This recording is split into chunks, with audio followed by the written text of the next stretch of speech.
All right, switching gears, we are going to talk about something. I love this subject. I love the OWASP Top 10. Oh, OWASP is an amazing organization. And we're not developers. Yeah, we're not developers, but that organization, Forrest, it's so worth being a member of their organization just to understand all of the vulnerabilities out there.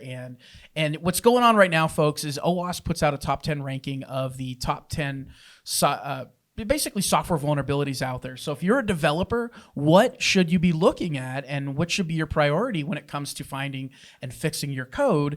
So they have this list and it's in draft form right now for an update. And what's really cool is after 10 years, we're finally getting an update, Forrest. And you want to share and tell the audience a surprise? Yeah. Surprise.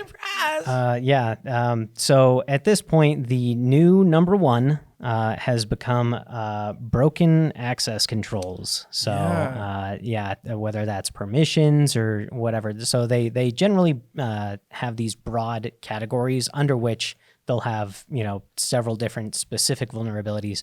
They're just going for more the overall classification.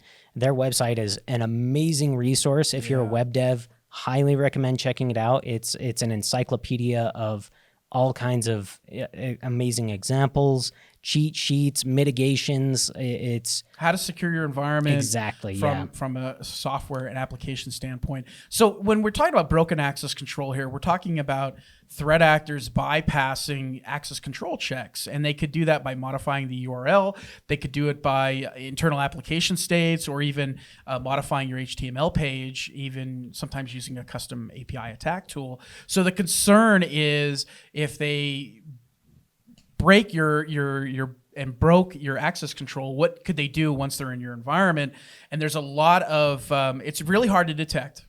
It's really hard to find these weaknesses. It can't really be done through automation. It has to oftentimes be done through manual checks in your code.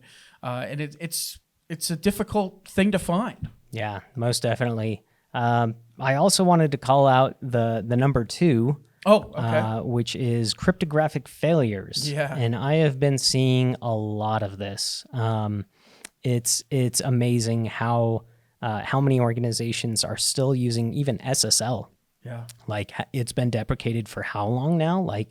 SSL shouldn't even be in your environment. It should be TLS or bust.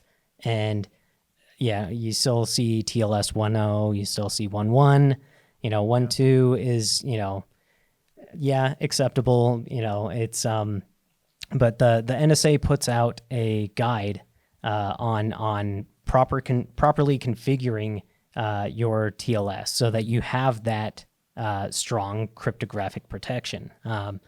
Highly recommend checking that out if you have any kind of TLS in your environment. So what we hopefully will have put up a screenshot here of what the 2017 OWASP Top 10 looks like and what the proposed 2021 looks like, so you get an idea. And again, if you're not a developer, it's okay. It's good to learn about these items and know what you may be asking when you have an audit come through your environment, and you want to know those types of things that an auditor might be looking for, or a developer for that matter. Yep.